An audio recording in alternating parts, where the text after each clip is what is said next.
veux aborder avec toi une thématique très importante. Tu es sans doute au courant du fait que la Corée, c'est un pays industrialisé. C'est la 13e puissance mondiale.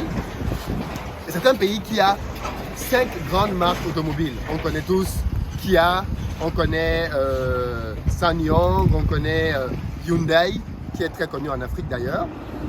Mais par contre, j'ai découvert ici, par exemple, que Samsung avait une marque de voiture. Ce qu'on sait beaucoup. 안녕하세요. 5분 뉴스입니다. 이 영상에 나오는 사람은 카메룬 출신으로 아프리카에서 유명한 인플루언서로서 활동하고 있습니다. 그는 한때 아프리카보다 못 살았던 한국이 현재는 선진국이 된 결과에 대한 성장 동력을 연구하면서 이를 아프리카인들에게 알리는 활동을 하고 있습니다. 그렇다면 그가 과연 어떤 말을 했는지 들어보실까요? Et ici à Incheon, en Corée, on a un grand parc automobile dans lequel, enfin il y a plusieurs grands parcs comme celui-ci, dans lequel vous avez des centaines, voire des milliers de voitures du sud. Exportent des, je crois que l'année dernière, c'était pratiquement 500 millions de dollars de mémoire hein, en termes de budget pour les voitures qui ont été exportées de la Corée. Donc c'est énorme le business des voitures ici. Et ce qui est frappant avec les Sud-Coréens, c'est leur capacité à très bien entretenir des voitures. On a des voitures là qui sont quasiment neuves d'apparence et pourtant qui ont déjà 5 ans, par exemple.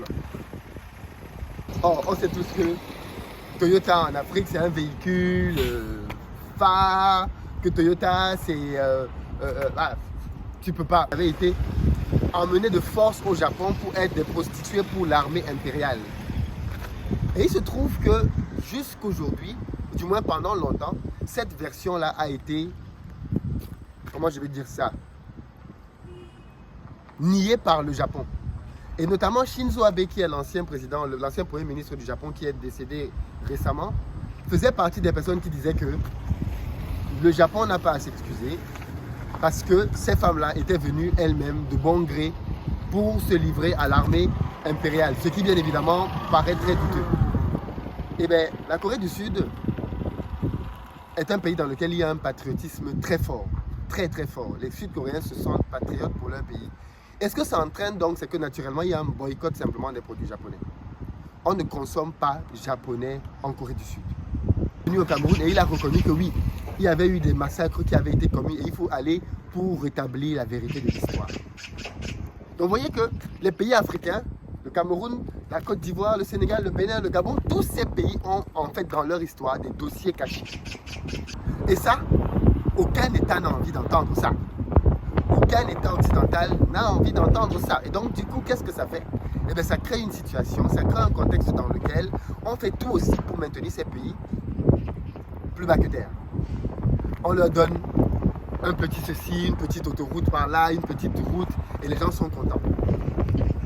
Mais je me dis qu'aujourd'hui, la Corée du Sud n'en a rien à faire du Japon. Elle dit, fous-moi le camp au Japon. Elle n'a besoin de rien qui vienne du Japon.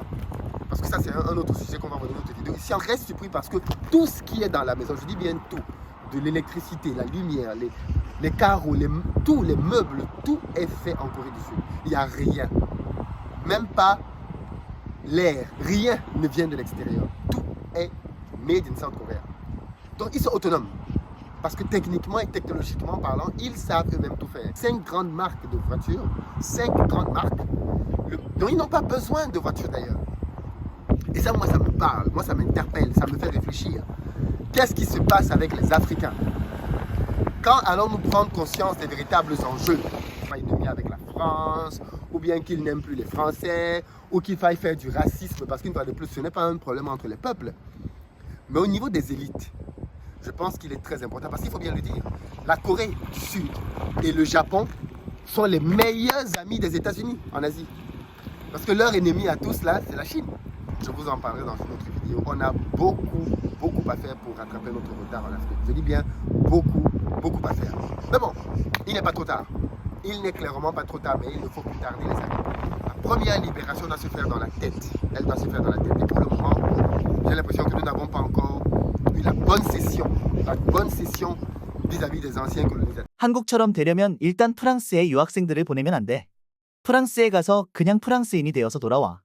한국이나 노르웨이, 핀란드 같은 나라에도 유학을 많이 가는 게 좋을 것 같아. 우리가 스스로 자립해야 발전할 수 있다는 너의 말이 맞긴 하지만 아프리카인들이 사업을 하려고 해도 서양을 거치지 않고서는 다른 나라와 교역하기 쉽지 않아. 나도 아프리카인들이 각성해야 한다는 의견에 동감해. 좋은 영상 고마워. 2017년에 한국에 처음 갔을 때 나도 비슷한 느낌을 받았어. 한국인들은 자신들의 문화를 자랑스러워하고 발전시키려고 노력해. 한국 전쟁 당시에 가나에서도 한국의 식량 원조를 했었는데 지금은 완전 반대지. 솔직히 현재는 우리 스스로 일어날 방법이 없어. 외부의 지원을 받은 뒤에 천천히 한국처럼 성장했으면 하네. 아프리카인들이 깨어나서 오늘날의 한국과 같은 위치에 올라가기 위해서는 교육과 노동에 대한 전반적인 개혁이 필요해. 너가 한국 경제 모델을 언급한 건 정말 적절했어. 나도 6년 동안 한국에 푹 빠졌거든.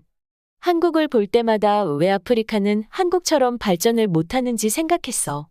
아프리카에는 한국보다 자원도 많잖아. 내 생각에 결국 마인드셋의 차이인 것 같아. 한국인들은 멘탈부터가 아프리카인들과 다른 것 같거든. 한국은 내가 가장 존경하는 나라야.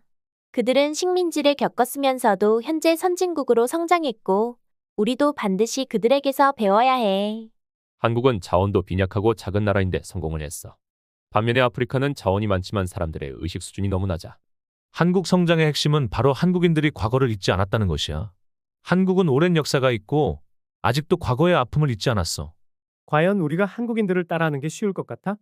아마 따라하려고 해도 지적 능력이 부족해서 시작조차 못할걸. 우린 교육 시스템부터 뜯어 고쳐야 해. 한국은 미국의 지원이 있었잖아? 우리 아프리카는 지원해줄 나라가 있어. 과연 환경도 문화도 다른 아프리카가 한국이 성장하기 위해 했던 노력들을 그대로 따라한다고 해서 발전할 수 있을까요? 5분 뉴스였습니다. 감사합니다.